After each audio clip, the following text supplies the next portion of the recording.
Hello viewers, welcome back to my YouTube channel. ঘৰৰ কাম অলপকৈ হৈ আছে দিয়কচোন। তাৰপিছত এয়া মোৰ বুকে এটা অৰ্ডাৰ আছিলে। বুকেটো কমপ্লিট হৈ গ'ল। কেনেকুৱা লাগিছে জনাব। যিহেতু মোৰ কেটটো হেৰাইছে, নতুন কেট এটা লাগে। তাকে চাবলৈ গৈছিলো। ঘৰ আহি বায়ে অলপ বগৰী খুন্দিছিলে। তাকে টেষ্ট কৰিলো দিয়কচোন। আপোনালোকে এনেকৈ খাই ভাল পায়নে? এয়া আমাৰ ওচৰৰে মৰম লগা সাৰা। তাই হেনো চুলি কাটিব মোৰ হাতেৰে। যিহেতু তাই বহুতে বেছি লৰচৰ কৰি থাকে, কিবা কৈ অলপমান কাটি দিলো আৰু। তাইক ইমান মৰম লাগিছে হেয়াৰ কাটটোত। যিহেতু তাইৰ চুলি অলপ কম আছিলে, তথাপিও মিলাই দিলো আৰু। পিছতে আৰবাজ আৰু লগৰ এজনে আনি দিলে আমাৰ দৰ্জাখন। যিহেতু বাৰ্নিছ কৰিবলৈ সিয়াকে দিছিলো। কামখিনি সি খুব ধুনীয়াকৈ কৰিছে। তাৰপিছতে মই আহিলো পাকঘৰত। এয়া দাদাই মোক বাৰীৰ পিছফালৰ পৰা ধনিয়া আনি দিছিলে। তাৰপিছত এয়া মোৰ কণী আলু হৈ গ'ল। লগতে বেঙেনা ফ্ৰাইও কৰিছিলো। আজি বিশেষ তেনেকুৱা নাছিলে যদিও খাই ভাল লাগিছিলে। জানমণিক মাতিবলৈ যাওঁতে দেখিলো সিহঁতৰ ছাগলী পোৱালি হৈছে।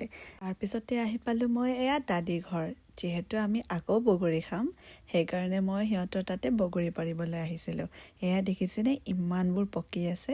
ওচৰত থকা কাৰণে হাতেৰে পাৰিব ভাল হৈছিলে। পাকিজা আৰু মই বগৰীবোৰ এনেকৈ এটা এটাকৈ ছিঙি পলিথিনত ভৰাই আছিলো। ওচৰৰখিনি পাৰা হোৱাৰ পিছত দূৰত দেখিলো আৰু পকা বগৰী। তাৰপিছতে এয়া মই গ'লো বাৰীলৈ পাৰিবলৈ।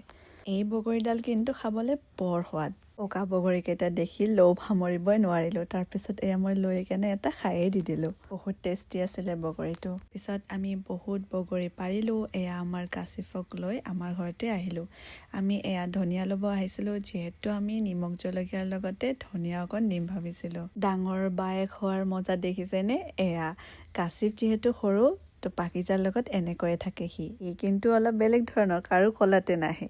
তাৰপিছত এয়া দেখিছেনে আমাৰ ঘৰৰ নতুন মুৰ্গী পোৱালি। তাৰপিছতে ৰাস্তাত হাঁহ কেইজনী দেখি জানমণিয়ে সিহঁতৰ দৰে খোজকাঢ়ি আছিলে। দুজনী ৰখি থাকোতে পাকিজা আহি পালে। এয়া বোলে তাইৰ গুচিৰ বেগ, দেখিছেনে? এনেকাতে আহি পালে আমাৰ মৰম লগা চাহিদ। কাচিফে বায়েকক বগৰী খুজি আছিলে। তাৰপিছত তাই দি দিলে। বগৰী খাব লওঁতে আহি পালে আৰু এজনী ওচৰৰে বা। যিহেতু টেঙা খালে মানুহ অট'মেটিকেলি ওচৰ পায়হি। তাৰপিছত এয়া আৰু আহি পালে আমাৰ চেহনাজ আৰু নেনা। তাই হেনো মোৰ ব্লগ চাই মোক কৈ আছিলে। আৰু চেহনাজে কৈ আছিলে হেল্ল' গাইজ, আমি বগৰী খাই আছিলো। নেনা অলপ লাজ কৰি আছিলে দিয়কচোন। তাৰপিছত এনেকৈ গোটেইবিলাকে সন্ধিয়াটো পাৰ কৰিলো একেলগত। এতিয়া কাচিফ আৰু পাকি যাবৰে হ'ল। আমি সিহঁতক বাই দিলো। জানমণি আৰু মই ইয়াতে অলপ টাইম বহি ৰলো। তাতে সিহঁত কেইজনক কথা পাতি আছিলে। সৰু থাকোতে আমি এইখিনি ঠাইতে বহি প্ৰায় খেলিছিলো। আজিও তেনেকুৱা কৰিম ভাবিলো। মাটিৰ চপৰা এটা লৈ পানীতে দলিয়াই দিলো দুজনীয়ে। এয়া সন্ধিয়া হৈ গ'ল বহি থাকোতে। মাহঁতে কালি পইচা পাব তাকে দেখুৱালে। আজিলৈ